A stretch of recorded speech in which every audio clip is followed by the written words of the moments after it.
Test कौन सा है तुम्हारा? कौन सा टेस्ट आ गया? कौन से चैप्टर का टेस्ट है? फर्स्ट चैप्टर का, मैटर अराउंड प्योर का।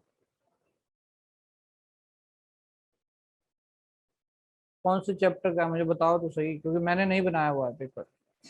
मैंने पेपर नहीं बनाया तो मुझे कैसे पता होगा कौन से चैप्टर का है? चैप्टर वन का? चैप्टर वन में तो कुछ है ही नहीं यार। चैप्टर वन तो आप मैटर इन आवर सराउंडिंग, थोड़े बहुत गैसेस लॉ पढ़ लेना। जितना मैंने करवाया उससे ज्यादा तो ऑब्वियसली आ नहीं सकता है।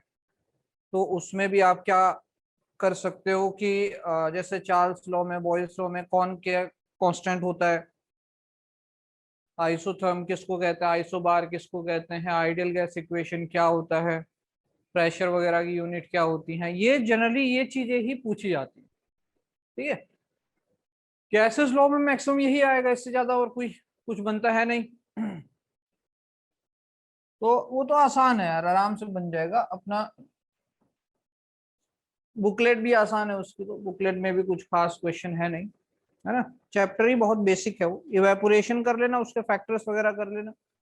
डिफरेंट डिफरेंट प्रोसेस हैं अपने पास। रिवाइज में मैं रिवाइज क्या करवाऊं, क्योंकि इतना बड़ा वो है ना, फिर कौन सा टॉपिक उसमें किया जाए फिर, क्योंकि बहुत सारी चीजें हैं ना उसमें, टॉपिक कौन सा रिवाइज करना है, ये भी तो है।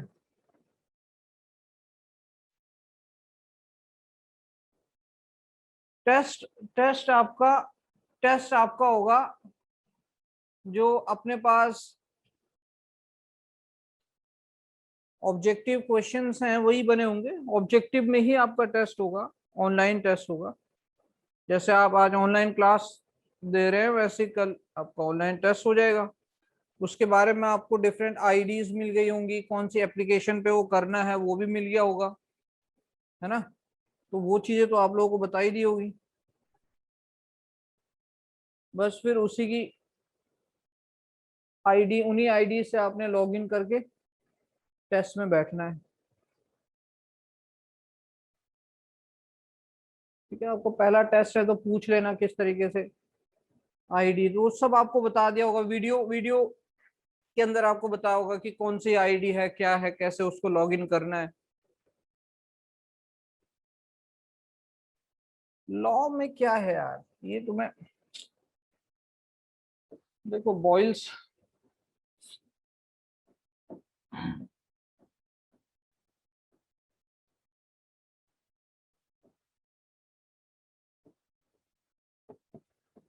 लॉ बताया हुआ है। बॉयल्स लॉ के अंदर हम लोगों ने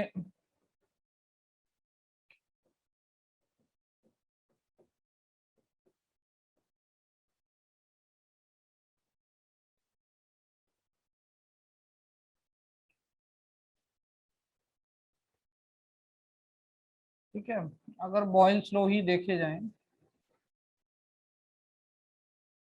तो बॉयल्स लॉ के अंदर हम लोगों ने फर्स्ट कौन सा पढ़ा हुआ है कि बॉयल्स लॉ में टेम्परेचर एंड एन कांस्टेंट होता है। टेम्परेचर और एन कांस्टेंट होता है, और जो प्रेशर आता है वो इनवर्सली प्रोपोर्शनल टू वॉल्यूम आता है। ये तो स्टेटमेंट आपको याद होनी चाहिए, स्टेटमेंट से ही ये बनाया हुआ है। तो अगर ये याद है या स्टेटमेंट याद है तो बात एक ही है कि टी और एन कांस्टेंट है और प्रेशर इनवर्सली प्रोपोर्शनल है वॉल्यूम के। मतलब अगर प्रेशर बढ़ रहा है तो वॉल्यूम उस केस में डिक्रीज हो रहा होगा। P inversely proportional to volume है, जब हम इसको के साथ रखते हैं तो ये अपने पास बन जाता है P is equal to K by V, और ये अपने पास आ जाता है K is equal to P V. इससे एक फॉर्मूला निकल के आता है P1 V1 is equal to P2 V2। ये एक फॉर्मूला इससे बन जाता है। P1 V1 is equal to P2 V2, ये एक फॉर्मूला इससे निकल के आ जाता है। ठीक है, अगर हम इससे रिलेटेड कुछ बात करते हैं कि इसका जो ग्राफ होगा, आपको बताया हुआ Y inversely proportional to X, इस टाइप का जो ग्राफ बनता है रेक्टेंगुलर हाइपरबोला, इस तरीके का ग्राफ बन जाएगा। इधर आप प्रेशर रखिए इधर आप वॉल्यूम रखिए, इस तरह का एक ग्राफ बन जाएगा। इस ग्राफ में हर एक पॉइंट पर जो टेम्परेचर है वो कांस्टेंट है, तो उसको आइसोथर्म कहते हैं। आइसोथर्म का मतलब जिसमें टेम्परेचर क्या होता है, कांस्टेंट होता है, टेम्परेचर कांस्टेंट होगा, ठीक है। और इसके बाद रेयर चांस है कि इसके ऊपर कोई न्यूमेरिकल आपसे पूछ लिया जाए, तो इस वाले फॉर्मूले को आप लगा दोगे, इससे न्यूमेरिकल आपका बन जाएगा P1V1 is equal to P2V2। Mainly चीजें आपसे यही पूछी जाएंगी, ठीक है। तो कंडीशन आपने फॉलो करनी है कि जो टेम्परेचर है और जो नंबर ऑफ मोल्स, जो नंबर ऑफ मोल्स मींस जो अमाउंट है गैस की, वो कांस्टेंट होनी चाहिए, वो फिक्स्ड होनी चाहिए। तो pressure inversely proportional to volume P1V1 is equal to P2V2 आ जाएगा।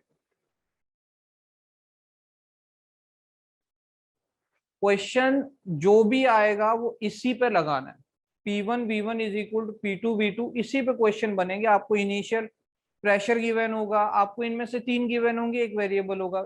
इनिशियल प्रेशर ये है, इनिशियल प्रेशर, इनिशियल वॉल्यूम, फिर final pressure, final volume, simple है। सेकंड अपने पास आता है, इससे ज्यादा इसमें कुछ पूछ ही नहीं सकते। सेकंड है चार्ल्स लॉ। चार्ल्स लॉ के अंदर अगर हम बात करें तो अपने पास प्रेशर कांस्टेंट होने वाला है और नंबर ऑफ मोल कांस्टेंट होने वाले हैं। Pressure and number of moles constant होने वाले हैं अपने पास। अगर हम बात करते हैं तो वॉल्यूम इसमें डायरेक्टली प्रोपोर्शनल टू टेम्परेचर चला जाता है, ठीक है। और इससे अगर हम देखें तो V is equal to K T हम लिखेंगे, और इससे अगर देखें तो K is equal to V/T आ जाएगा, ठीक है। और इससे देखें तो V1/T1 is equal to V2/T2। इस पे आप फॉर्मूले लगाइए, इसी पे न्यूमेरिकल बनाओ। जो टेम्परेचर है यहाँ पर कंडीशन है कि वो हमेशा केल्विन में ही रहेगा। टेम्परेचर को आपने केल्विन में, T इज इक्वल टू के, टेम्परेचर को आपने केल्विन में ही लेना है, ठीक है। केल्विन में कैसे चेंज करना है, तो डिग्री सेल्सियस जो भी होगा उसमें 273 ऐड कर दें, वो आपका केल्विन स्केल में चेंज हो जाएगा, ठीक है। ये हमने बात की यहाँ। इसके बाद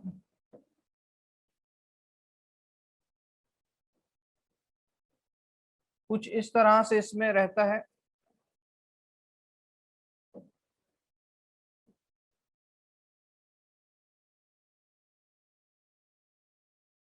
ग्राफ ऐसे बन जाएगा इसके अंदर। तो यहाँ पर रहेगा वॉल्यूम, यहाँ रहेगा टेम्परेचर, और क्योंकि ये डायरेक्टली प्रोपोर्शनल का ग्राफ है तो इस तरह का एक ग्राफ बन जाएगा, straight line, y is equal to mx, ये इक्वेशन बनती है। और इसको हम कहते हैं आइसो बार। बार जैसे कि प्रेशर की यूनिट है तो आइसो बार आ जाएगा, ठीक है। तो इससे ज्यादा यार 9th क्लास में क्या ही वो पूछ सकते हैं। प्रेशर की यूनिट एटीएम है, यस प्रेशर की यूनिट एटीएम है।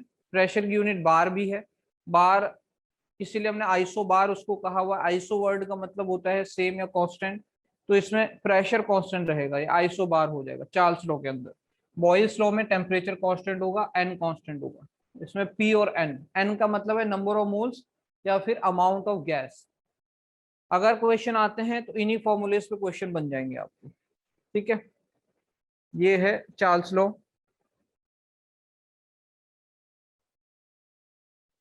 हाँ अगर आएंगे एग्जाम में तो इससे बनेगा। चार्ल्स लॉ के बाद जो हमने थर्ड पढ़ा था दैट इज गैलुसैक लॉ। गैलुसैक्स लॉ में क्या था कि वॉल्यूम और नंबर ऑफ मोल्स इसमें कांस्टेंट थे, और टेम्परेचर डायरेक्टली प्रोपोर्शनल आ रहा था प्रेशर के। इससे हम क्या बना सकते हैं, के P इज इक्वल टू के इंटू पी। जब हम साइन हटाते हैं डायरेक्टली प्रोपोर्शनल या इनवर्सली प्रोपोर्शनल का, तो एक कांस्टेंट लगाते हैं जो यहाँ पर क्या है, प्रोपोर्शनैलिटी कांस्टेंट है। ये K इज इक्वल टू क्या आ जाएगा, T/P आ जाएगा, और फॉर्मूला बन जाएगा T1/P1 is equal to T2/P।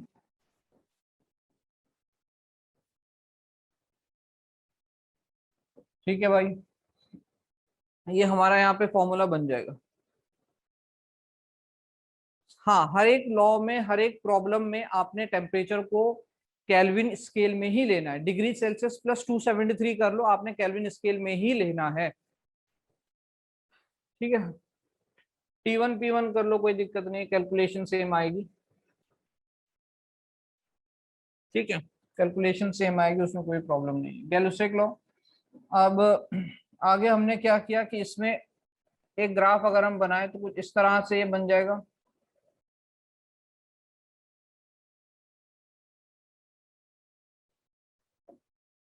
इसमें यहाँ पर रहा टेम्परेचर, यहाँ रहा प्रेशर, डायरेक्टली प्रोपोर्शनल का ये ग्राफ बन रहा है, तो डायरेक्टली प्रोपोर्शनल के इस तरीके से स्ट्रेट लाइन ये बन जाएगा, ठीक। इसको कहेंगे आइसोकोर। आइसोकोर वर्ड का मतलब क्या होगा? आइसोकोर का मतलब होगा जिसका वॉल्यूम कांस्टेंट है। एक तो ये टर्म्स डायरेक्टली आपसे ऐसे पूछ सकते हैं, ये ग्राफ आपसे पूछ सकते हैं, ये रिलेशन पूछ सकते हैं, और अगर न्यूमेरिकल आता है तो उस फॉर्मूले पे आप लगा के न्यूमेरिकल सॉल्व कर लो। काफी सारे न्यूमेरिकल क्लास में करवाए हुए हैं कि किस तरीके से उनको करना है, बुकलेट में भी उसके ज्यादा न्यूमेरिकल नहीं है, तो इसका मतलब है कि वो टॉपिक आपके एग्जाम में ज्यादा नहीं पूछा जाता है, ठीक है। हाँ, सब पे आएंगे, आइसोटोप आइसोबार हर एक चीज पे आएंगे, पूरा रिवीजन करवाएंगे, ठीक है भाई। तो ये गैलुसेक लॉ अपना बना। अगर हम फोर्थ इसमें बात करते हैं तो अपने पास एवोगैड्रोस लॉ हमने पढ़ा था। एवोगैड्रोस लॉ, एवोगैड्रोस लॉ के अंदर similar condition of pressure and temperature, POT यहाँ पर कांस्टेंट था, प्रेशर और टेम्परेचर, ठीक है। मैं यहाँ पे लिख देता हूँ कांस्टेंट, ठीक, कांस्टेंट प्रेशर एंड टेम्परेचर था। अगर कांस्टेंट प्रेशर टेम्परेचर है तो एवोगैड्रोस लॉ में अपने पास जो वॉल्यूम होता है वो डायरेक्टली प्रोपोर्शनल टू एन आता है। इसका मतलब ये है कि अगर हम टेम्परेचर और प्रेशर की कंडीशन सिमिलर रखें, जैसे कि इसमें एक एग्जांपल दे सकते हैं कि इसमें हम कर सकते हैं एग्जांपल में कि अगर अपने पास 273 डिग्री सेल्सियस एंड 1 एटीएम हो, और इसके अंदर अगर हम 1 ml, अगर हम 1 सपोज हम 10 ml इसके अंदर CO2 ले रहे हैं,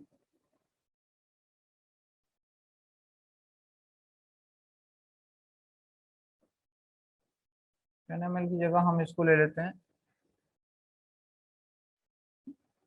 1000 ml सपोज।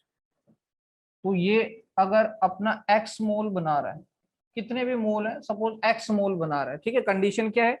273 डिग्री सेल्सियस पे 1 एटीएम प्रेशर पर हम 1 लीटर CO2 ले रहे हैं, सपोज उसके x मोल है। उसके कितने मोल आए? x, मतलब इतना जो वॉल्यूम है उस वॉल्यूम का x मोल आया है।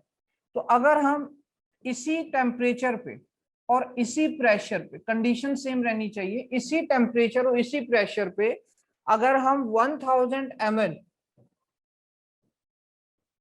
नाइट्रोजन N2 गैस लेते हैं, 1000 ml नाइट्रोजन गैस लेते हैं, मतलब under the similar condition of pressure and temperature जो हम वॉल्यूम ले रहे हैं वो वॉल्यूम किसके इक्वल है? जो नंबर ऑफ मोल से इसके डायरेक्टली प्रोपोर्शनल है। अगर यहाँ पर x मोल आया तो यहाँ पर भी x मोल ही होंगे, है ना, irrespective of the nature of gas. आप कौन सी गैस ले रहे हैं, CO2, N2, O2, O3, कोई सी भी आप गैस लीजिए, अगर यहाँ पर x मोल आ रहा है तो यहाँ पर भी x मोल ही आएगा, ठीक है।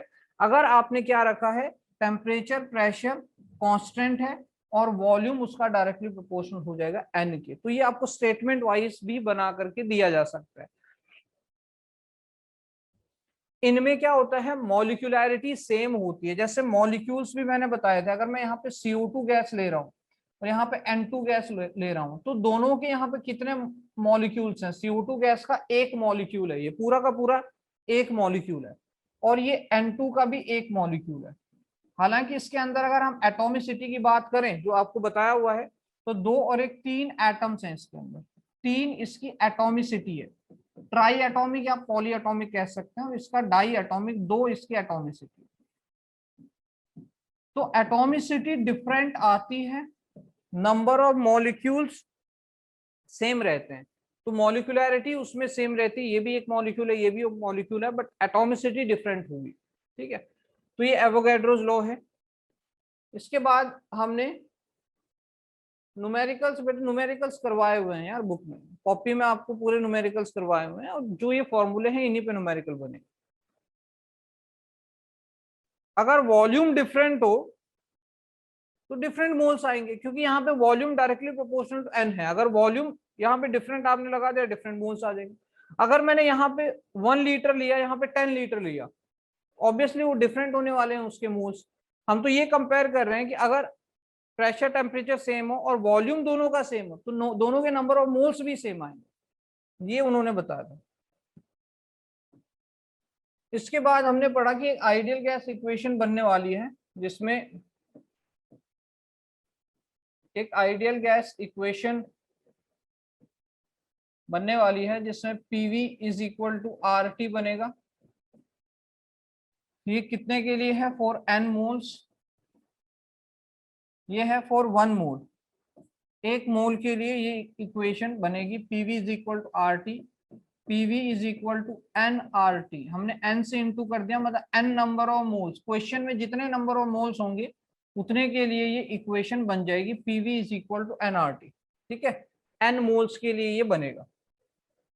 इसके अंदर जो प्रेशर है, वॉल्यूम है, n is equal to number of moles है, टी टेम्परेचर है जो केल्विन में लेना है, और आर की अगर हम बात करें तो R is universal gas constant. Universal gas constant जिसकी वैल्यू हमने कैलकुलेट की थी अंडर एसटीपी। एसटीपी का मतलब होता है स्टैंडर्ड टेम्परेचर एंड प्रेशर।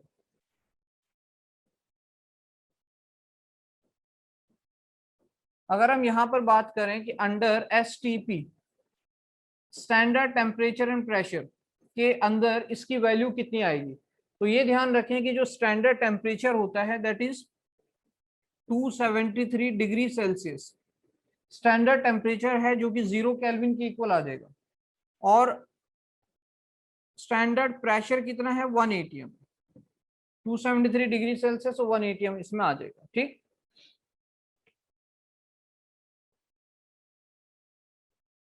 है ना।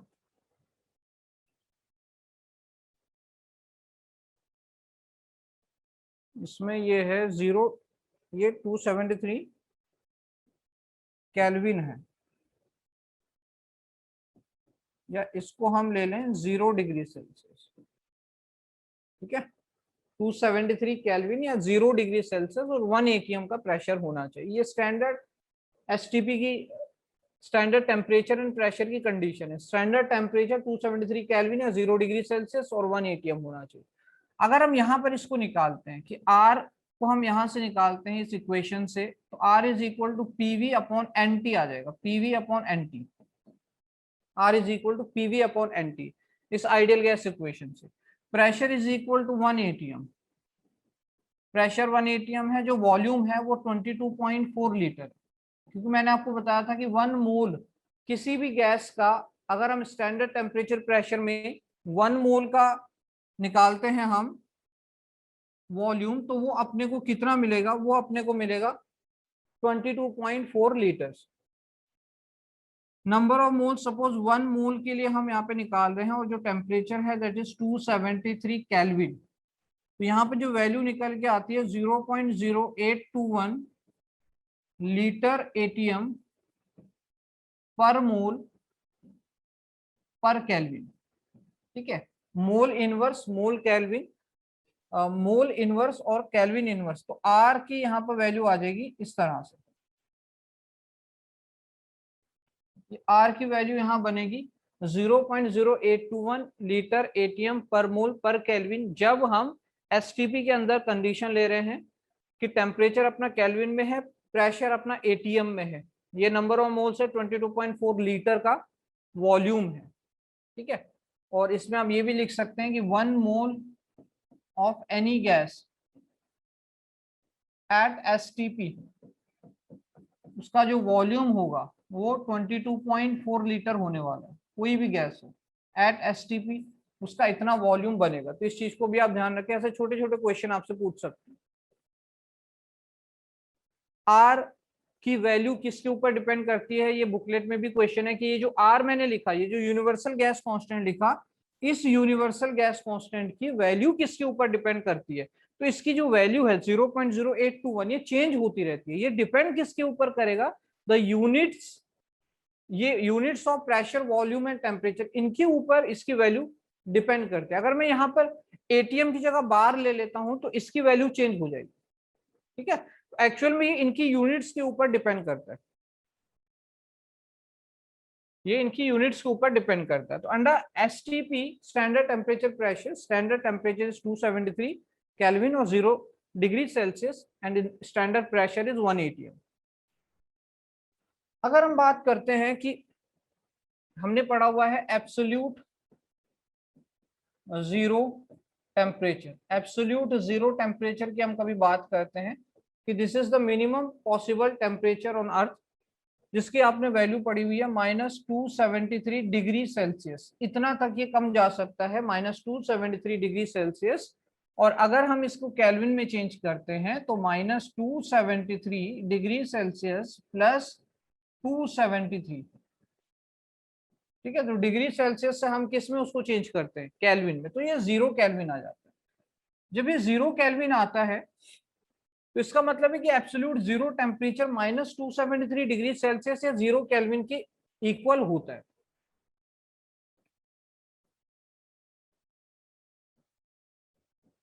ठीक है, ये 0 केल्विन के इक्वल होता है। अब 0 केल्विन के इक्वल है मतलब केल्विन टेम्परेचर जो केल्विन के अंदर होगा वो नेगेटिव पॉसिबल नहीं है। Negative temperature on kelvin scale, on kelvin scale is not possible, is not possible, वो पॉसिबल नहीं है। सिंपल सी बात है कि यार अगर -273 डिग्री सेल्सियस से कम टेम्परेचर जा ही नहीं सकता है तो 0 केल्विन से कम भी टेम्परेचर नहीं जाएगा, मतलब वो माइनस में कभी नहीं आ पाएगा। तो negative temperature on kelvin scale is not possible. ठीक है, 0 केल्विन। फिर यहाँ पर ये भी आता है कि -40 डिग्री सेल्सियस जो होता है ना वो इक्वल होता है आपके -40 केल्विन के। इसको भी आप ध्यान रखें, चाहे तो आप फॉर्मूला लगा करके इसको निकाल सकते हैं। ठीक है, -40 डिग्री सेल्सियस -40 केल्विन के इक्वल होता है। आप फॉर्मूला लगा के, जो मैंने प्रीवियस फॉर्मूले करवाए हैं ना, उसको लगा करके आप निकाल सकते हैं। 0 केल्विन, यस 0 केल्विन या -273।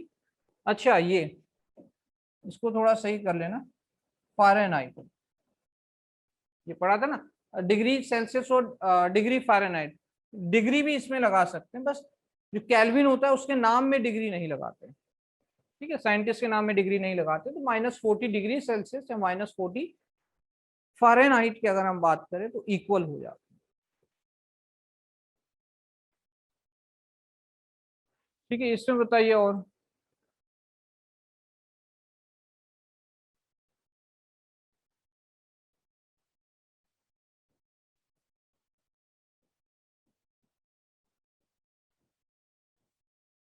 अगर आप इस फॉर्मूले को यूज करें तो आप डिग्री सेल्सियस को, ये डिग्री सेल्सियस है और ये Fahrenheit, C/5 is equal to F-32/9। अगर आप इस फॉर्मूले का यूज करें तो आप डिग्री सेल्सियस और फ़ारेनहाइट के बीच में रिलेशन निकाल सकते हैं। ठीक है, C/5 is equal to F-32/9। ठीक है, आप इसको यूज कर सकते हैं। फिलहाल यहाँ पर जो कंडीशन है कि अपने को एक ऐसा ये इंटर कन्वर्ट करने के लिए आ जाता है फॉर्मूला। वैसे मैंने एक और लिखवाया होगा। तो इसके अंदर क्या होता है कि आपने अगर सिमिलर स्केल पे, अगर आपने सिमिलर टेम्परेचर निकालना है जो कि डिग्री सेल्सियस और फ़ारेनहाइट में सेम है, तो आप दोनों को एक्स एक्स मान लो, वाई वाई मान लो, कुछ भी आप दोनों को मान सकते हो, दोनों को एक्स और एक्स मान लो। ठीक है, तो उससे आप सॉल्व करोगे तो आपको एक्स की वैल्यू कितनी मिल जाएगी? -40 मिल जाएगी, मतलब -40 डिग्री सेल्सियस और -40 फ़ारेनहाइट। केल्विन कभी भी नेगेटिव नहीं आएगा। यस, इस फॉर्मूले को आप ध्यान रखें, आप इसको यूज कर सकते हैं जब आपसे डिग्री सेल्सियस और फ़ारेनहाइट के बीच में इंटर कन्वर्जन पूछा जाए। ठीक है, degree Celsius divide by 5 F-32/9। हाँ, डिफ्यूजन, डिफ्यूजन की बात भी हमने की थी, ग्राहम्स लॉ ऑफ डिफ्यूजन की बात हम कर चुके हैं। उसमें एक बार उसको देख लेते हैं। ग्राहम्स लॉ ऑफ डिफ्यूजन की अगर हमने बात की थी, ग्राहम्स लॉ ऑफ डिफ्यूजन, मैंने बताया था कि जितनी भी हल्की गैसेस हैं, जो लाइट गैसेस हैं, वो जल्दी डिफ्यूज होती हैं। लाइट गैसेस जल्दी डिफ्यूज होती हैं, उनमें काइनेटिक एनर्जी जल्दी वो गेन करती है, पार्टिकल्स और जल्दी मूव करते हैं, रैंडम मोशन करते हैं। बट जब हम रेट निकालने की बात करते हैं, मतलब ये हमें ये तो पता लग जाता है कि यार जो मीथेन है और जो हीलियम है, इनमें से जल्दी डिफ्यूज कौन होगा, हीलियम डिफ्यूज होगा। बट कितने टाइम्स जल्दी डिफ्यूज होगा, उसका रेट क्या होगा, तो रेट निकालने के लिए हमें रेट ऑफ डिफ्यूजन के लिए ग्राहम्स लॉ की जरूरत पड़ती है। तो रेट ऑफ डिफ्यूजन जो किसी भी गैस आर का होगा इज इक्वल टू 1/√m, मतलब उसका जो मोलर मास होगा उसके मोलर मास के इनवर्सली प्रोपोर्शनल होगा। Rate of diffusion of a gas is inversely proportional to its molar square root of its molar mass. ठीक है, एम क्या है, मोलर मास है। मोलर मास का मतलब यहाँ पर क्या है कि जैसे मीथेन है तो उनके जितने भी एटम उसके अंदर है उनके मासेस को आप सम कर लो। कार्बन 12 है, हाइड्रोजन 1 है, टोटल 4 हाइड्रोजन है, 16 ग्राम आया, हीलियम 4 ग्राम आया। तो ये उनके मोलर मास है। ठीक है, अगर इसके ऊपर बनता है, देखो R1, अगर किसी ए गैस का RA हमने लिखा, कोई ए गैस है उसका रेट ऑफ डिफ्यूजन RA है। दूसरा RB है, जो कोई गैस है, बी गैस है, उसका रेट ऑफ डिफ्यूजन RB है, RA/RB। क्योंकि जब हम कंपेयर करेंगे तो ऑब्वियसली दो या दो से ज्यादा गैसेस को ही कंपेयर करेंगे। तो ये तो सिंगल गैस के लिए उन्होंने फॉर्मूला बनाया। अब RA/RB इज इक्वल टू हम क्या रखेंगे, 1/√m A divided by 1/MB। ठीक है, सिंपली ये आ जाएगा √MB/MA। मतलब ये आपका फॉर्मूला बन जाएगा RA/RB is equal to square root of MB/MA, molar mass of B upon molar mass of A। तो इस तरीके से हम निकाल सकते हैं। तो ये फॉर्मूला आपका लगेगा जब आप दो गैसेस को उनके डिफ्यूजन को कंपेयर करें। इस पर हम बहुत सारे न्यूमेरिकल क्लास में कर चुके हैं और न्यूमेरिकल आप रिवाइज कर लेना। बाकी ये फॉर्मूला है। मोलर मास जितने मैंने लिखवाए हुए हैं एटॉमिक मास आप लोगों को, उतने एटॉमिक मास आप याद करके जाएं। ठीक है, मैंने छोटे छोटे आपको एटॉमिक मास लिखवाए हुए हैं, नाइट्रोजन, हाइड्रोजन, कार्बन, इस तरीके से सोडियम, है ना, इनके मोलर मास आपको लिखवाए हुए हैं, इनको जरूर याद कर ले। बाकी अगर बहुत बड़ा कोई आयोडीन है, कुछ है, आयरन है, गोल्ड है, सिल्वर है, तो उनका गिवन होगा। ठीक, RA/RB is equal to √MB/MA। तो ये ग्राहम्स लॉ ऑफ डिफ्यूजन है, इसको हम यूज कर सकते हैं। आइसोटॉप और आइसोबार का अगर एक बार रिवीजन किया जाए तो मैं आपको बता देता हूं। तो आइसोटॉप क्या होते हैं, जिनमें Z तो सेम होता है। Z का मतलब एटॉमिक नंबर उसमें सेम होगा, क्योंकि हम किसके लिए बात कर रहे हैं, सिमिलर एलिमेंट के एटम्स के लिए बात कर रहे हैं। तो Z उसमें सेम है, बट जो A है, जो एटॉमिक मास है, वो डिफरेंट आ रहा है। ठीक है, वो डिफरेंट आ रहा है। इसके हम ढेर सारे एग्जाम्पल बना सकते हैं। जो सबसे इंपॉर्टेंट एग्जाम्पल रहता है that is hydrogen 1H1, 1H2, 1H3। पहले वाले को कहते हैं प्रोटियम, दूसरे वाले को ड्यूटीरियम, तीसरे को ट्राइटियम। अगर हम बात करें इसमें कि क्या इसमें खास है, तो अगर हम नंबर ऑफ न्यूट्रॉन्स को देखें, नंबर ऑफ न्यूट्रॉन्स, तो ये जरूर पूछे जाते हैं। 1-1 इसमें 0 न्यूट्रॉन है, 2-1 1 न्यूट्रॉन है, 3-1 2 न्यूट्रॉन है। सबको पता है न्यूट्रॉन कैसे निकालते हैं, atomic mass minus atomic number. तो 0 1 2, प्रोटियम के अंदर न्यूट्रॉन नहीं होते। ठीक है, प्रोटियम का जो सिंबल होता है, प्रोटियम का जो सिंबल होता है वो P या H लिखा जाता है। प्रोटियम का सिंबल P या H लिखा जाता है, जिसको हम जनरली हाइड्रोजन कहते हैं, वही अपना प्रोटियम है। क्यों कहते हैं, क्योंकि 99% ये अवेलेबल होता है नेचर के अंदर। ठीक है, तो इसका एवरेज मास भी निकालने की जरूरत नहीं है। उसके बाद इसको D साइन से डिनोट किया जाता है ड्यूटीरियम, और इसको T साइन से ट्राइटियम। जैसे कि अपने पास हाइड्रोजन का एक H2O कंपाउंड बनता है जिसको हम वाटर कहते हैं, ठीक है। इसमें जो हाइड्रोजन है ऑब्वियसली वो कौन सा आइसोटॉप है, प्रोटियम का आइसोटॉप है। बट अगर हम D2O यूज कर लेते हैं तो इसका इसका नाम क्या हो जाएगा, ड्यूटीरियम ऑक्साइड। और इसमें हम ये वाला आइसोटॉप, सेकंड वाला आइसोटॉप यूज कर रहे हैं। ये ऊपर वाटर है, नीचे इसको कहते हैं हैवी वाटर। हैवी वाटर ये न्यूक्लियर रिएक्टर्स में मॉडरेटर की तरह यूज किया जाता है, रिएक्शन को रेगुलेट करने के लिए यूज किया जाता है D2O, हैवी वाटर, ठीक है। ये है आइसोटॉप। ये बात हुई कुछ आइसोटॉप के बारे में। इस टाइप से बहुत सारे आइसोटॉप होते हैं। जैसे कि अपने पास एक और एग्जांपल आता है, अगर हम क्लोरीन 35, अगर हम क्लोरीन 35 और क्लोरीन 37 की बात कर रहे हैं, अपने को पता है कि ये 75% अवेलेबल होता है, ये 25% अवेलेबल होता है, ठीक है। 75 और 25% अवेलेबल होते हैं। इनका अपने को अगर, क्योंकि परसेंटेज में गैप है, 75 अगर 35 वाला अवेलेबल है और 25 अगर 37 वाला अवेलेबल है, ऑब्वियसली इनका एवरेज एटॉमिक मास अलग आएगा, उसको निकालने की जरूरत है। तो कैसे निकलेगा कि एवरेज मास कैसे अपना निकलेगा, 75% इंटू उसका मास 35, जितना परसेंटेज है 75 इंटू उसका जो मास है 35 करो, plus 25% into 37 divided by total अपने पास 100% है, 75 प्लस 25 100%, इसका आता है 35.5, इसका मास आ जाता है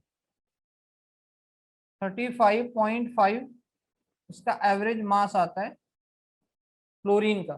तो क्लोरीन का आप जब भी मोलर मास निकालो या कहीं पे भी आप क्लोरीन का मास लिख रहे हो तो आपने 35.5 ही लिखना है, आप इससे कम या ज्यादा नहीं लिख सकते, इसको आपको पॉइंट में ही लिखना होगा।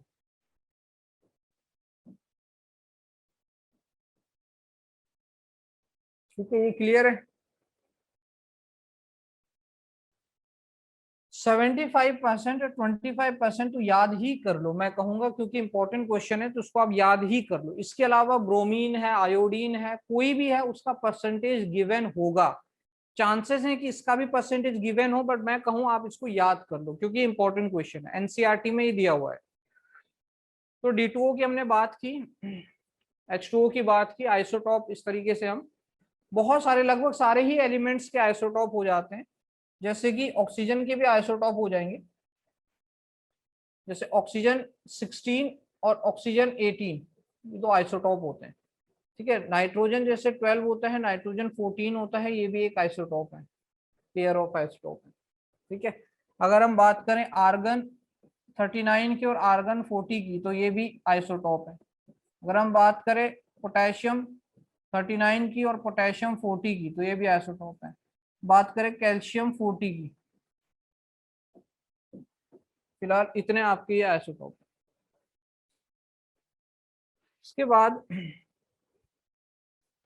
आइसोटॉप के बाद आ जाता है आइसोबार।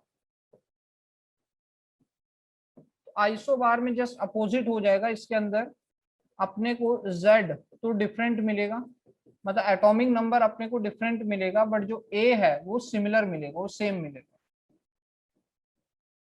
ठीक। जैसे कि हम इसमें बना सकते हैं कि आर्गन 18, पोटेशियम 19, कैल्शियम 20, सबके एटॉमिक नंबर, सबके Z अलग अलग हैं, बट आप एटॉमिक मास देखोगे तो 40 और 40 सबके एटॉमिक मास सेम है।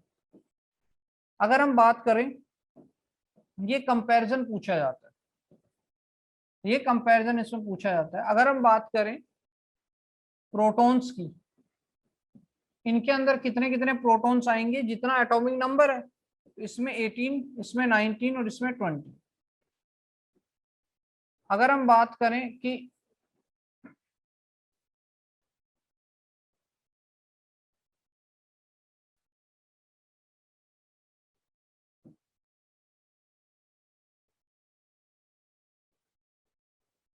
अगर हम बात करें इसके अंदर इलेक्ट्रॉन्स की, तो ऑब्वियसली जितना इसको मैं यही लिख देता हूं, जितना नंबर ऑफ प्रोटॉन होंगे उतने ही इलेक्ट्रॉन भी होंगे। और अगर बात करते हैं न्यूट्रॉन्स की,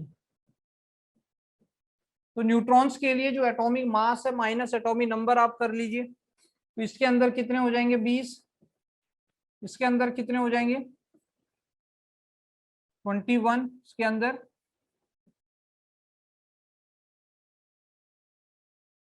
ठीक है। तो इस तरीके से नंबर ऑफ न्यूट्रॉन इसके डिफरेंट आ जाएंगे।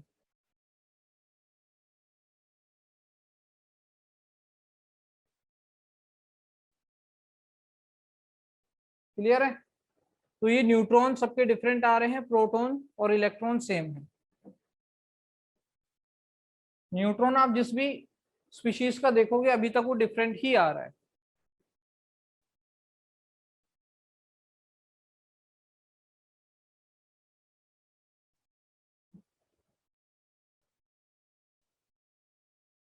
ठीक है, तो ये अपने पास आइसो बार आ जाते हैं। अगर अपने को आइसोटोन देखना है, उसमें क्या होता है, उसमें Z डिफरेंट होगा, उसमें A भी डिफरेंट होगा, बट जो सेम होगा वो है number of neutrons. Number of neutrons इसके अंदर आएंगे same, same number of neutron इसके अंदर आएंगे।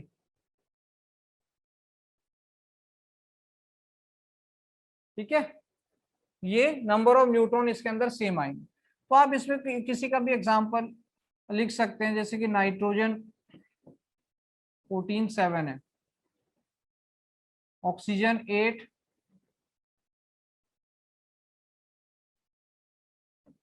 फिफ्टीन है, सल्फर इसके अंदर नाइट्रोजन ऑक्सीजन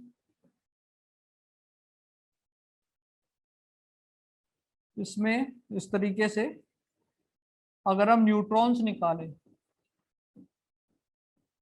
तो न्यूट्रॉन इसमें 7, इसमें 7, ये दोनों अपने पास आइसोटोन्स आ जाएंगे। इसके नंबर ऑफ इलेक्ट्रॉन्स अलग अलग है, मास नंबर अलग अलग है, एटॉमिक नंबर अलग अलग है, बट न्यूट्रॉन सेम आ रहा है, तो उसको आइसोटोन कहते हैं।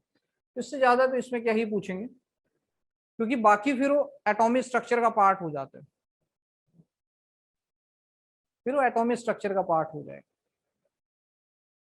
अगर हम बात करें इवेपोरेशन की, इवेपोरेशन एक सरफेस फिनोमिना हमने पढ़ा था, और इवेपोरेशन के अगर हम फैक्टर्स की बात करें तो ये भी आपको याद रहने चाहिए कि जो टेम्परेचर है वो temperature directly proportional to rate of evaporation है। ठीक, अगर टेम्परेचर बढ़ा तो इवेपोरेशन भी बढ़ेगा। दूसरा, जो सरफेस एरिया है, सरफेस एरिया भी डायरेक्टली प्रोपोर्शनल है रेट ऑफ इवेपोरेशन, इस पे भी क्वेश्चन आ सकते हैं। तीसरा, अगर हम विंड स्पीड देखें तो विंड स्पीड भी डायरेक्टली प्रोपोर्शनल है रेट ऑफ इवेपोरेशन की, ये भी अपने को पता है। और चौथा, जो ह्यूमिडिटी है, जो वाटर वेपर्स की अमाउंट है एयर के अंदर, अगर वो ज्यादा हुई ऑब्वियसली टेम्परेचर कम होगा और रेट ऑफ इवेपोरेशन डिक्रीज कर जाएगा। तो यही रिलेशन सिर्फ इनवर्सली प्रोपोर्शनल होता है, बाकी सारे रिलेशन डायरेक्टली प्रोपोर्शनल में आएंगे। इवेपोरेशन के ये फैक्टर्स हैं, ये इवेपोरेशन के फैक्टर हैं। प्रेशर इवेपोरेशन को अफेक्ट नहीं कर पाएगा, ये भी ध्यान रखें कि प्रेशर इसको अफेक्ट नहीं कर पाएगा। प्रेशर बॉइलिंग पॉइंट को अफेक्ट करता है, इसको नहीं अफेक्ट करेगा।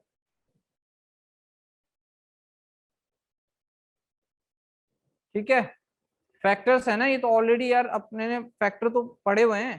टेम्परेचर डायरेक्टली प्रोपोर्शनल है, सरफेस एरिया प्रोपोर्शनल है, विंड स्पीड है, ह्यूमिडिटी इनवर्सली प्रोपोर्शनल है।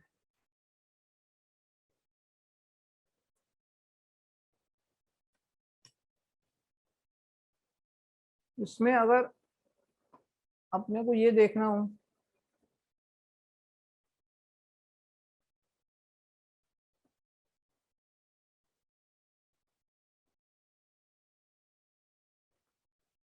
इतना मुझे बता दे भाई, क्या इतना क्लियर हो गया है? देखो यार, क्या ही क्वेश्चन बनेंगे, मैं कहता हूँ अगर आपने अच्छे से नोट्स पढ़ लिए हैं, आपने बुकलेट बना लिया है, फिर तो आराम से हो जाएगा। बुकलेट में किसी को डाउट हो तो मुझे भेज देना आज, ठीक है। बुकलेट में किसी को डाउट हो तो क्वेश्चन भेज देना मुझे, मेरे पास है नहीं बुकलेट, क्वेश्चन क्लिक करके भेज देना। लेटेंट हीट की अगर बात करें तो उसकी एक तो वैल्यूज याद रखनी है कि latent heat of fusion 3.35 10⁵ joule पर केजी है, ऐसा कुछ याद रखना, वो भी नोट्स में लिखवाया हुआ है।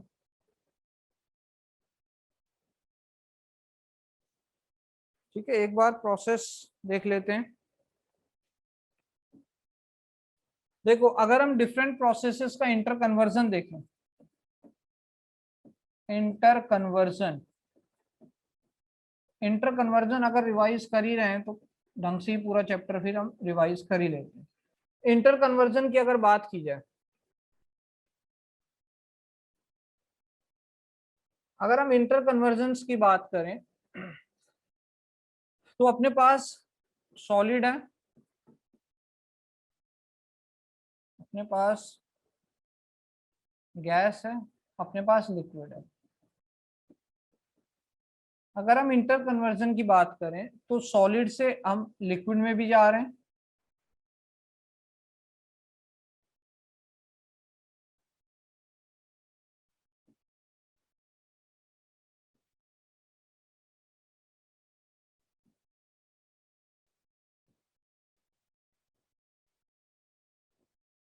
अगर हम सपोज इस तरीके से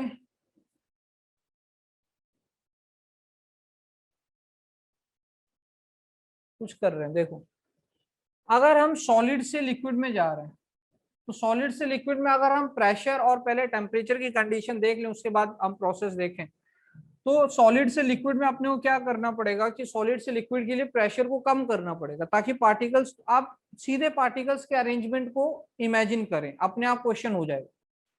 ठीक है, आप आइसोटोन के अंदर नंबर ऑफ न्यूट्रॉन सेम है, आइसोटोन में नंबर ऑफ न्यूट्रॉन सेम है, उसको आप देख लेना बाद में।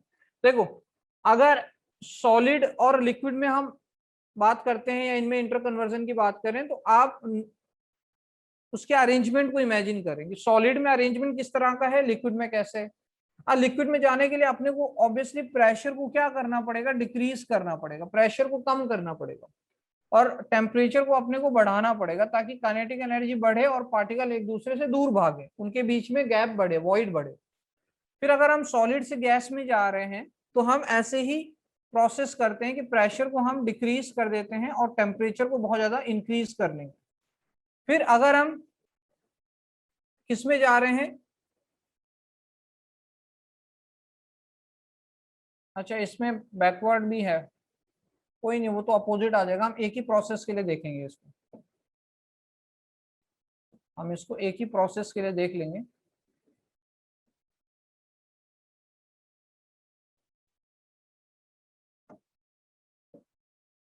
ठीक है, हम फिलहाल इसको एक ही प्रोसेस के लिए देखेंगे, सॉलिड से लिक्विड फिर लिक्विड से गैस, गैस सॉलिड से गैस में, ठीक है, लिक्विड से गैस में हम प्रेशर को डिक्रीज करेंगे और टेम्परेचर को बढ़ाएंगे, ये है। एक इसमें कंडीशन रहती है कि how to liquefy the atmospheric gases, liquefaction, liquefy the atmospheric gases. अगर अपने को एटमॉस्फेरिक गैसेस को लिक्विफाई करना है, जो भी गैस है उसको लिक्विड में चेंज करना है, तो गैस से लिक्विड में, देखो ये जो है ना इसको अपोजिट कर लो, गैस टू लिक्विड, प्रेशर बढ़ाना पड़ेगा और टेम्परेचर कम करना पड़ेगा। इस तरीके से वो गैस से कहाँ चला जाएगा, लिक्विड में चला जाएगा, लिक्विफाई द एटमॉस्फेरिक गैसेस। दूसरा इंटर कन्वर्जन अगर हम देखें तो अपने पास सॉलिड है, अपने पास लिक्विड है,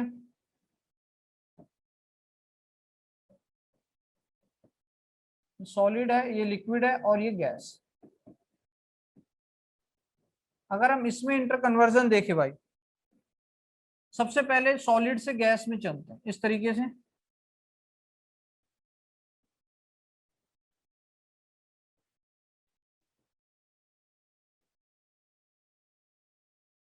अगर हम किस में जाएं, सॉलिड से लिक्विड में, तो सॉलिड से लिक्विड में जाने के लिए अपने को कौन सी प्रोसेस लगेगी, सॉलिड से लिक्विड में जाने के लिए उसको मेल्ट करना पड़ेगा। तो यहाँ पर हम मेल्टिंग लिख सकते हैं या फिर हम इसमें फ्यूजन लिख सकते हैं, मेल्ट होना या फ्यूजन लिख सकते हैं। और अगर वापस आना हो, लिक्विड से सॉलिड में कन्वर्ट करना हो, तो हम इसमें फ्रीजिंग या फिर सॉलिडिफिकेशन लिख सकते हैं, सॉलिडिफिकेशन या फ्रीजिंग लिख सकते हैं। ठीक। अगर हम सॉलिड से गैस में जा रहे हैं, तो सॉलिड से गैस में जाने के लिए अपने को लगेगा इवेपोरेशन, सॉरी सब्लिमेशन, अपने को लगेगा सब्लिमेशन। सब्लिमेशन लगा। और अगर हम वापस आ रहे हैं गैस से सॉलिड में, गैस को वेपर्स को सॉलिड में कन्वर्ट कर रहे हैं, उसमें भी सब्लिमेशन या फिर उसको डिपोजिशन लिखा जाता है, डिपोजिशन या सब्लिमेशन लिखा जाता है। अगर हम गैस से लिक्विड में चेंज कर रहे हैं, तो गैस से लिक्विड के लिए अपने को लगेगा, या पहले तो लिक्विड से गैस के लिए अपने को लगेगा बॉइलिंग या फिर इवेपोरेशन की प्रोसेस, और गैस टू लिक्विड के लिए अपने को कंडेंसेशन लगेगा, कंडेंसेशन। बॉइलिंग को हम वेपोराइजेशन भी कह सकते हैं, वेपोराइजेशन। तो इससे ज्यादा इसमें कोई भी इंटर कन्वर्जन आपके पास नहीं है, ये प्रोसेसेस हैं।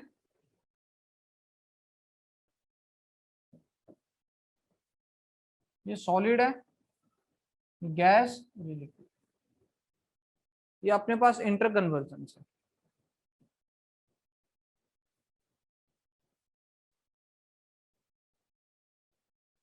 ये भी ध्यान रखना इंपॉर्टेंट है, how to liquefy the atmospheric gases. Pressure को बढ़ा दें, टेम्परेचर को कम कर दें, तो जो गैस है वो लिक्विड में चेंज हो जाएगी। नेचुरल गैसेस को सेपरेट करने की टेक्निक सेकंड चैप्टर में है। सॉलिड टू गैस का एक example, solid CO2 Sublime. Sublimation में सबलाइम सब्सटेंसेस भी जरूर पढ़ लेना कि सबलाइम सब्सटेंसेस में क्या होता है, कि जैसे एक सबलाइम सब्सटेंस होता है सॉलिड कार्बन डाइऑक्साइड, हमने क्या किया कि जो कार्बन डाइऑक्साइड गैस थी उसको डायरेक्टली सॉलिड में कन्वर्ट किया है, सॉलिडिफिकेशन हमने किया है उसका। ठीक है। हाँ गया, गैस को हमने डायरेक्टली, अच्छा सब्लिमेशन, गैस को डायरेक्टली हमने सॉलिड में चेंज किया है।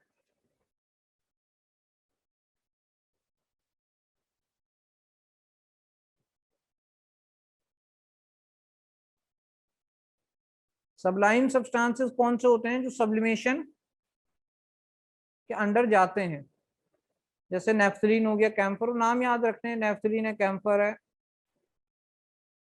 अमोनियम क्लोराइड है, सॉलिड CO2 है, आयोडीन है, ड्राई आइस है, ड्राई आइस होता है सॉलिड CO2।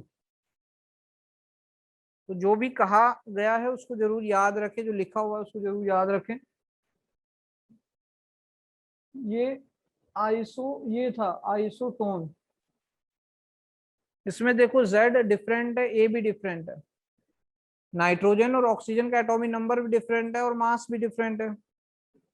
तो क्या सिमिलर है, न्यूट्रॉन सिमिलर हैं, दोनों के साथ साथ न्यूट्रॉन आ रहे हैं, आपको बस पहचानना है। एग्जाम में पेयर गिवन होंगे, एग्जाम के अंदर जो पेयर हैं वो गिवन होंगे, आपको बस वो पहचानना है, पहचानना आना चाहिए।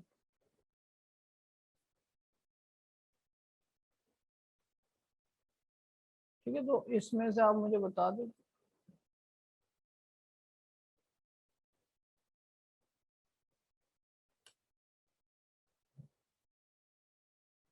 ठीक है, तो इंटर कन्वर्जन क्लियर है।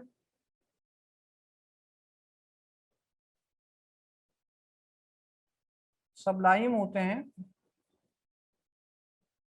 जो सब्सटेंस सब्लिमेशन में जा सकते हैं, और सब्लिमेट होते हैं कि वो जो सब्सटेंस, पहले तो जो सब्सटेंस सॉलिड में था वो कहाँ गया, गैस में, उसको हम सबलाइम सब्सटेंस कह रहे हैं। और अगर वो सब्सटेंस गैस या वेपर से, गैस तो नहीं कहेंगे, इसको वेपर कहना चाहिए, अगर वो वेपर से कहाँ आ जाए भाई, अगर वो वेपर से अपने पास आ जाए सॉलिड में, तो वेपर से सॉलिड में सब्लिमेट हो जाएगा और सॉलिड से वेपर में सबलाइम हो जाएगा।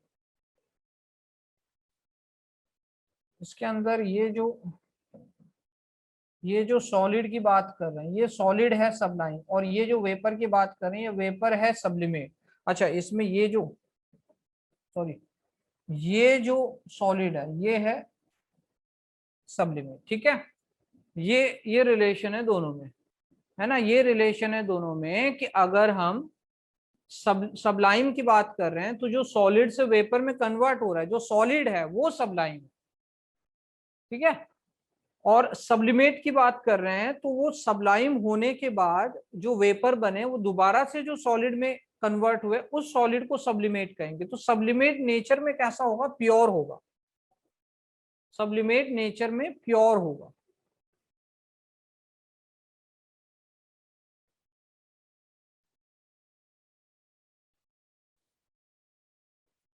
बाकी तो इसमें आसानी है चैप्टर में, जितनी भी चीजें पढ़ाई हैं वो ध्यान रखना, आज के लेक्चर में जो भी रिवाइज करवाया हो, ठीक है भाई। बाकी इसमें हम मुझे डाउट भेज देना, बाकी नेक्स्ट लेक्चर में हम देख लेंगे इसको, ठीक है। ये भी मैं जो बोर्ड पे लिखा हुआ है उसको शेयर कर दूंगा, उसको देख लेना फिर।